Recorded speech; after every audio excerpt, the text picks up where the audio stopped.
Fala, meus amigos, tudo tranquilo? Chegamos na nossa quinta e última parte de aula sobre blocos econômicos. Então vamos lá?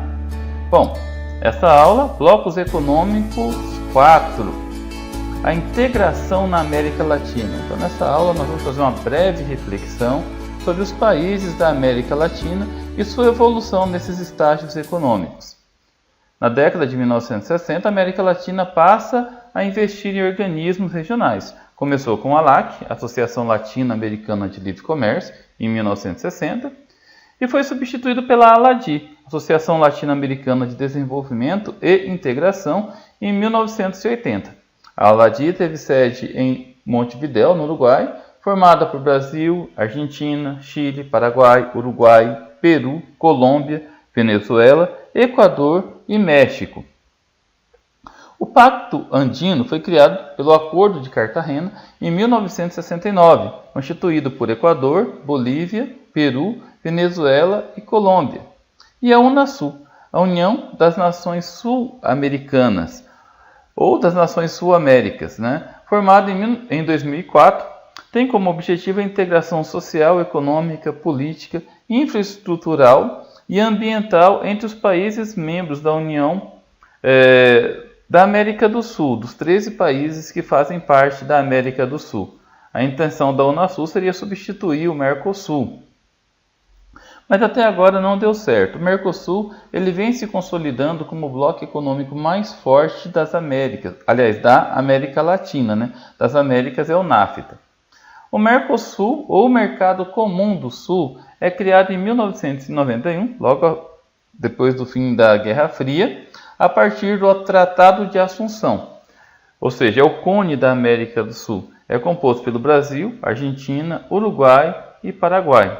Em sua gênese, era uma zona de livre comércio, evoluindo em 1994, através do Tratado de Ouro Preto, aqui no Brasil, para uma união aduaneira, adotando tarifas internas e externas comuns. A intenção do Mercosul é ser um mercado comum, mas nós precisamos evoluir ainda mais. Por enquanto, o Mercosul ainda está no estágio de união aduaneira. A Venezuela torna-se membro oficial no dia 31 de julho de 2012. O documento de sua entrada havia sido assinado em dezembro de 2006, quando se tornou membro associado. A Venezuela é afastada do bloco em dezembro de 2016 por não cumprimento de normas referentes ao bloco, como tarifas comuns e livre circulação de bens. Venezuela tem um regime político bastante complicado e difícil de se adaptar ao Mercosul, apesar de ser um parceiro muito importante. Vamos analisar as características do Mercosul.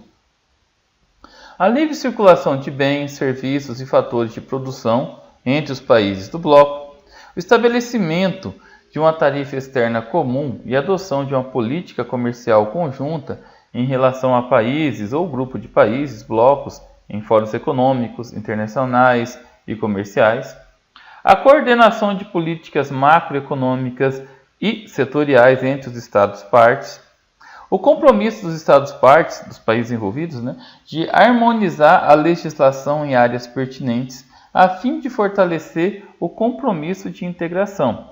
Essas são as principais características do Mercosul.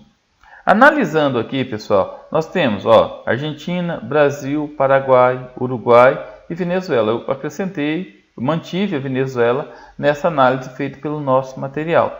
Analisando esses 5 países, nós temos 12.800.000 quilômetros quadrados de extensão territorial, ou seja, é bastante grande a área, Olha, se nós analisarmos a população, e esses dados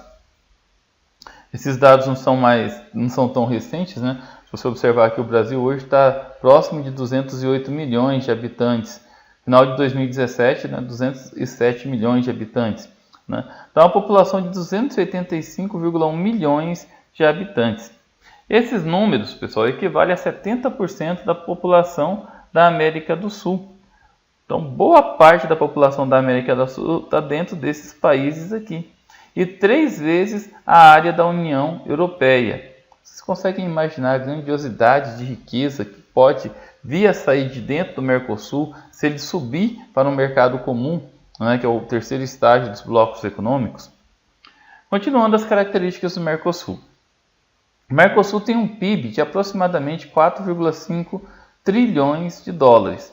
Se fosse considerado um país, seria o quinto país mais rico do mundo. No comércio, multiplicou-se por mais de 12 vezes nas últimas 2 décadas, saltando de 4,5 bilhões em 1991 para 59,4 bilhões em 2013. 87% das exportações brasileiras dentro do bloco são de produtos industrializados. O Brasil ele exporta muito produto industrializado dentro do bloco. Na produção agrícola, é um grande produtor de culturas globais, como trigo, milho, soja, açúcar e arroz. É o primeiro e segundo exportador de carne bovina em nível mundial. É o quarto produtor de vinho e é o maior exportador líquido de açúcar, entre outras commodities agrícolas que ganham destaques.